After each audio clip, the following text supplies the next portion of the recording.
Olá, pessoal! Dando continuidade na nossa disciplina de instalações hidráulicas e sanitárias, hoje nós vamos falar um pouco a respeito sobre as instalações prediais de combate a incêndio. Esse assunto vem sendo bem discutido e está bastante em alta entre os projetos. É uma área que vale a pena investir.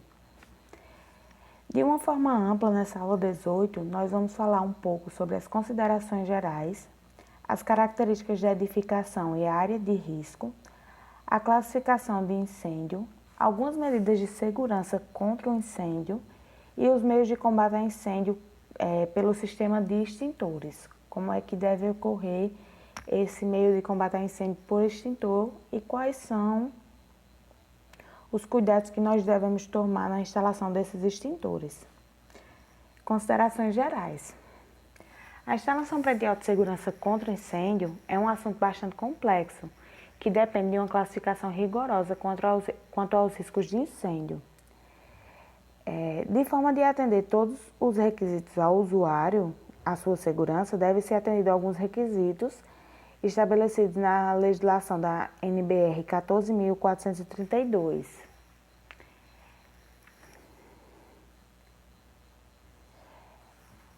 De acordo com o projeto de revisão da NBR 15.575, os requisitos relativos à segurança contra o incêndio, eles são pautados em qual seria esses requisitos? Esses requisitos, eles têm o intuito de proteger a edificação contra o incêndio, ou seja, ele seria uma forma que você deveria analisar quais seriam esses requisitos a fim de elaborar o seu projeto.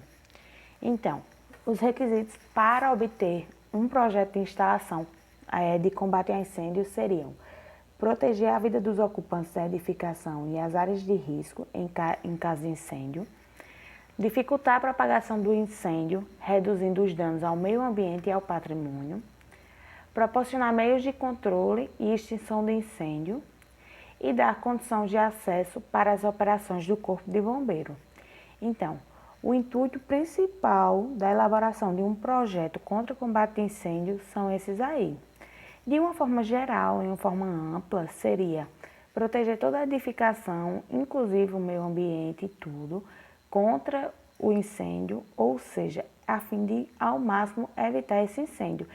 E, caso haja um incêndio, que dentro dessa edificação, desse local, desse ambiente, tenha meios de controle desse incêndio, de combater esse incêndio e, além de tudo, que esse espaço dê condição ao Corpo de Bombeiros para realizar suas operações. Os objetivos principais de garantir a resistência ao fogo dos elementos estruturais são possibilitar a saída dos ocupantes da edificação em condição de segurança, garantir condições razoáveis para o emprego de socorro público, onde se permita o acesso operacional de viaturas, equipamentos e seus recursos humanos com o tempo hábil para exercer as atividades de salvamento, pessoas retidas e combate a incêndio, rescaldo e extinção, e evitar ou minimizar danos à própria edificação e às outras adjacentes e à infraestrutura pública e ao meio ambiente. Ou seja, tudo isso resume aquilo que eu falei, além de garantir a segurança dos usuários, garantir que tenham uma condição razoável para emprego de socorro e, além de tudo, que facilite o acesso ao local, à edificação e evitar ao máximo que venha a ocorrer um incêndio nesse tipo de ambiente. Então, tudo em um projeto de instalação de combate a incêndio vai estar interligado através disso. É muito importante a gente saber que hoje em dia é de extrema necessidade uma instalação de projeto de combate a incêndio, a fim de proteger tudo isso e ser regulamentado em todas as nossas normas. Vamos falar um pouco agora sobre as características de edificação e a área de risco. Os edifícios, eles podem ser divididos em 3 grupos de área de risco, divididos de acordo com cada uma das características. Esses edifícios eles são divididos em tipos de ocupação, que seria pela atividade e o uso da edificação, pela altura e pela carga de incêndio. As exigências do sistema de segurança elas são feitas em função da classificação de cada edifício, tipo de ocupação, altura ou carga de incêndio. A ocupação ela depende do tipo de serviço que se destina ao empreendimento, que seria habitações residenciais, edificações comerciais, industriais, enfim. Isso seria mais ou menos qual seria a finalidade da sua edificação. Por exemplo, se vai ser uma habitação residencial, não vai ter o mesmo tipo de instalação de combate a incêndio que um shopping center, que é uma edificação comercial.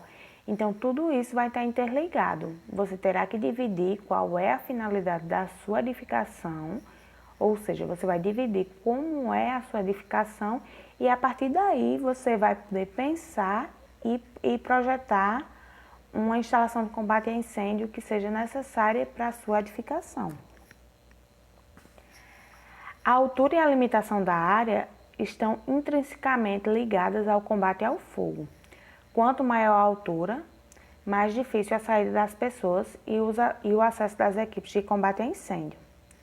Portanto, maiores são as exigências quanto ao sistema de segurança. A compartimentação dificulta ou até mesmo evita a propagação do incêndio, tanto horizontal como verticalmente.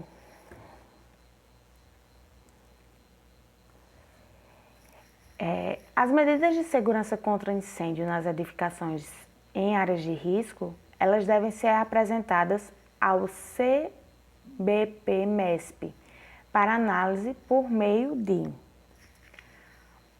primeiramente, através de um projeto técnico. O que é que esse projeto técnico ele vai estabelecer? Esse projeto técnico ele é feito quando existe uma área de construção acima de 750 metros quadrados e uma altura acima de 3 pavimentos, exceto nos casos que se enquadram nas regras para projeto técnico simplificado, projeto técnico para instalação e ocupação temporária e projeto técnico para ocupação temporária de edificação permanente. Resumindo, o projeto técnico ele vai servir para uma área de construção acima de 750 metros quadrados e uma altura acima de 3 pavimentos, ou seja, a edificação ela tem que ter uma altura acima de 3 pavimentos ou mais de 750 metros quadrados. A partir daí, vai se classificar como projeto técnico. O projeto técnico simplificado, que seria o PTS. Esse procedimento ele é utilizado para a regularização das edificações com área de construção de até 750 metros quadrados e com altura até 3 pavimentos. Nos termos de exceções previstas na IT 12, de projeto técnico simplificado. A edificação a ser considerada PTS, a edificação pode ser considerada PTS quando ela atender a algum dos seguintes requisitos. Ela possui uma área construída menor ou igual a 750 metros quadrados. Ela possui até 3 pavimentos, desconsiderando o subsolo, quando usados exclusivamente para o estabelecimento. Ela tem uma lotação máxima de até 100 pessoas, quando se trata de um local de reunião público. Ela ter, no caso de comércio, uma GLP com um armazenamento de até 12.000 quilos, 12.480 quilos, que seria o equivalente a 960 botijões de gás. Ela armazenar no máximo 20 metros cúbicos de litros inflamáveis ou combustíveis. Ela armazenar no máximo 10 metros cúbicos de gases inflamáveis em tanques e cilindros, enfim, para qualquer finalidade. Ela não possui a manipulação ou armazenamento de fogos, de ar ou de outros produtos explosivos perigosos. Basicamente, no nosso caso, como a gente está fazendo esse curso para padronizar mais o caso de residências e áreas amplas, então, resumindo, A edificação, para ser considerada PTS, ela deve possuir uma área menor ou igual a 750 metros quadrados e possuir até 3 pavimentos. Algumas características para instalação no caso de ser projeto técnico para instalação e ocupação temporária, que seria o PT e OP, certo? Algumas instalações como circos, parques de diversão, feiras de exposição, feiras agropecuárias, rodeios, shows artísticos e outros eventos que sejam assim, que devem ser desmontados e transferidos para outros locais, com um prazo máximo de 6 meses. E após esse prazo, essa edificação e essas áreas de risco, elas passam a ser regidas pelas regras do projeto técnico. Ou seja, resumindo, ambientes que têm essa característica de montar e desmontar no local, que seria coisas para show, no nosso caso aí, pronto, o local que é o Parque do Povo, né, que é onde realiza o maior São João do mundo.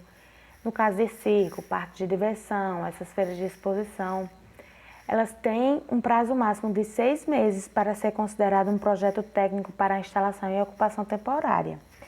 Caso exceda esses 6 meses, elas devem ser consideradas como projeto técnico. Agora nós vamos falar um pouco a respeito sobre o projeto técnico de ocupação temporária na edificação permanente. Esse projeto é o procedimento adotado para um evento temporário de edificação em áreas de risco permanente e ela deve atender alguns dos seguintes passos de exigências. O evento temporário ela deve possuir o prazo máximo de 6 meses. A edificação e as áreas de riscos permanentes devem atender às medidas de segurança contra incêndios previstas no Regulamento de Segurança contra Incêndio. A edificação e as áreas de risco permanente, elas devem estar devidamente regularizadas. Se for acrescida uma instalação temporária em área externa, junto da edificação e as áreas de risco permanente, essa instalação ela deve estar regularizada de acordo com o projeto técnico. E se no interior da edificação e área de riscos permanente, ela for acrescida de uma instalação temporária, tais como os box, stand, entre outros. Prevalece essa proteção para a edificação e áreas de risco permanente, desde que atenda os requisitos para a atividade temporária em questão. Então, deu para filtrar e entender um pouco quais são esses 4 tipos de projetos. Para ser um pouco mais específica, nós vamos utilizar um pouco mais sobre esse que vocês devem entender melhor e conhecer, seria um pouco mais sobre o projeto técnico e o projeto técnico simplificado. E para resumir, o projeto técnico é quando excede 750 metros quadrados de área ou acima de 3 pavimentos pode ser os dois em conjunto ou pode ser um ou outro. E o projeto técnico simplificado, que é para áreas menores que 750 metros quadrados e menores que 3 metros. Certo, mais uma pergunta. Se o meu edifício ele tem cerca de 800 metros quadrados, mas ele tem 4 pavimentos, onde é que eu encaixo? Sim, eu tenho 800 metros quadrados e 4 pavimentos. É acima de 750 e mais de 3 pavimentos. Então, ele vai ser classificado como projeto técnico. Mas no caso do meu edifício ter 600 metros quadrados mais 4 pavimentos. Então, ele não se encaixa em estar acima de 750 metros quadrados, mas como ele tem 4 pavimentos, ele vai se encaixar como um projeto técnico também. Só seria um projeto técnico simplificado quando não satisfaz essas duas condições, 750 metros quadrados e 3 pavimentos. Agora nós vamos falar um pouco sobre a classificação dos incêndios. Os incêndios, eles podem ser classificados em 4 tipos, que seria classe A, classe B, classe C e classe D. A classe A são causados por materiais de fácil construção, que deixa brasa e resíduos com a propriedade de queimar tanto sua superfície quanto em sua profundidade. Seria o caso de papel, madeira, tecido. No caso do classe B, eles são causados por materiais que queimam apenas suas superfícies e que não deixam resíduos. Seria como óleos minerais, gasolina, solventes, tintas, certo? Então, classe A, deixa resíduo e queima. Classe B, queima, mas não deixa resíduo.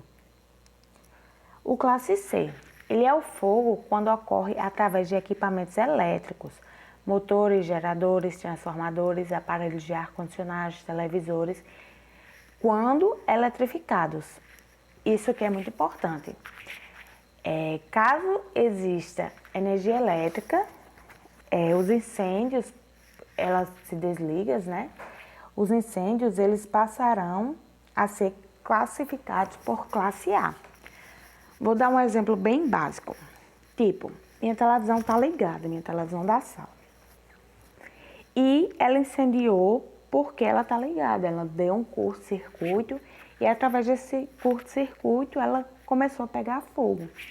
Então, caso ocorra isso, esse incêndio ele será classificado como incêndio de classe C. Mas, por exemplo, minha televisão está desligada, certo? Não tá nem a tomada está ligada na energia e minha casa está com a chave geral desligada. Ou seja, ela não tem eletricidade. E a partir daí, essa televisão incendiou. Sei lá, de alguma forma ela pegou fogo. Então, se ela pegou fogo, mas não foi por nenhum meio de eletricidade, ela vai automaticamente queimar e deixar resíduos. A partir daí, ela é classificada como incêndio do tipo classe A. Isso é muito importante. Se tiver eletricidade, classe C. Caso não, mesmo que seja um material elétrico, classe A. O incêndio tipo classe D. Os incêndios tipo classe D, eles são incêndios em elementos pirofóricos e em suas ligas, tais como alumínio, magnésio, potássio, titânio, entre outros. Eles inflamam-se em contato com o ar ou produzem centelhas até as explosões, quando pulverizados e atritados. Certo? Pronto, então deixou aí bem claro quais são os 4 tipos de classificação de incêndio e onde é que ocorre cada um. Agora nós vamos falar um pouco sobre as medidas de segurança contra incêndio.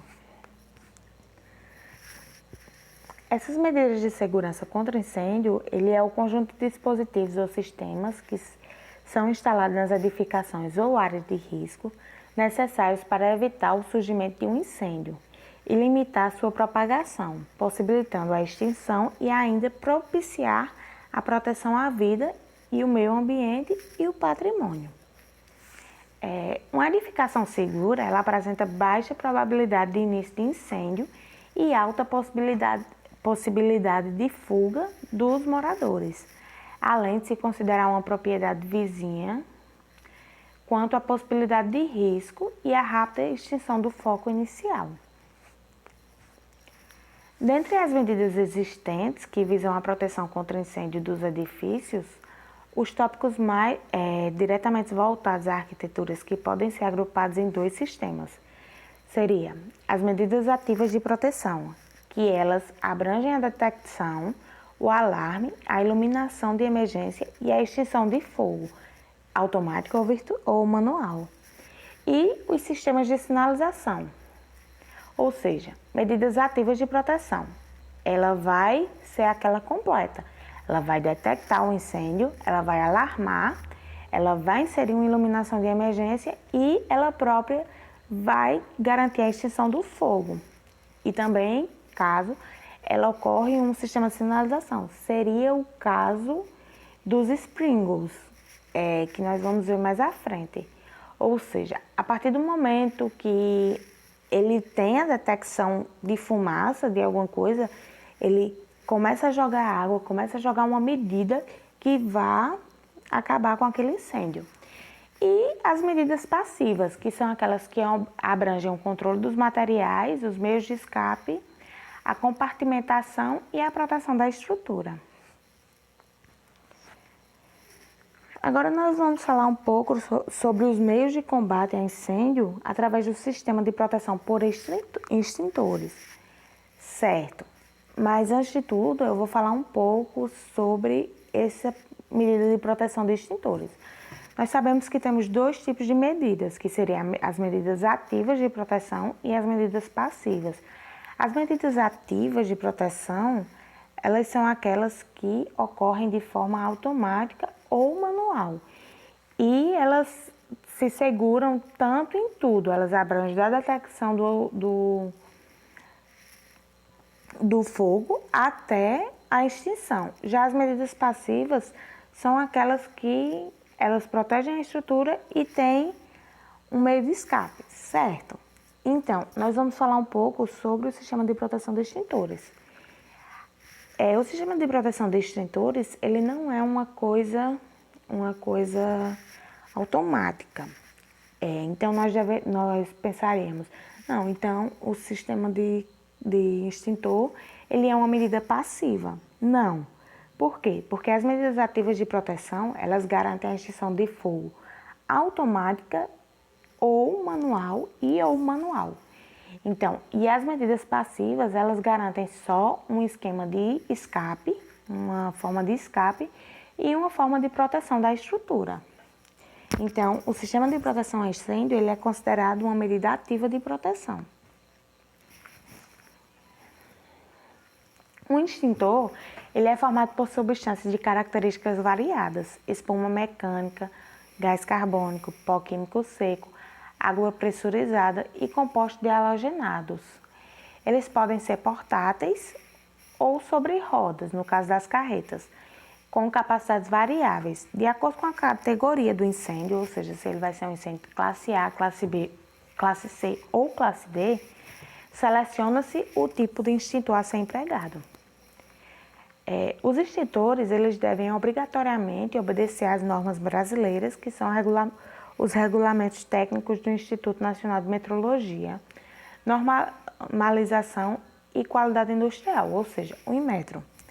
Todos eles deverão possuir um selo ou marca de conformidade do órgão competente credenciado, bem como trazer no rótulo algumas informações quanto à sua adequada aplicação. E deverá também constar a data em que foi realizada a manutenção e o número de identificação desse extintor. Os locais recomendados para a instalação dos extintores são os de fácil acesso, onde fiquem visíveis para todos os usuários e protegidos contra choques, devendo permanecer desobstruídos. Eles não devem ser localizados nas escadas e tampouco em locais com a maior probabilidade de o fogo bloquear o acesso. Esses locais eles devem ser caracterizados pela existência de uma sinalização adequada.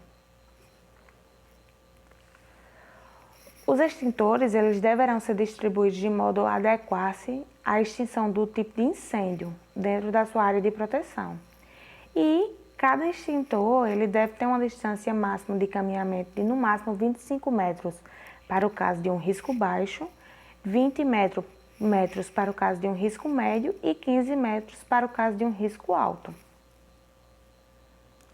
Aí nós temos algumas imagens com respeito na sinalização dos extintores, como ele deve ocorrer.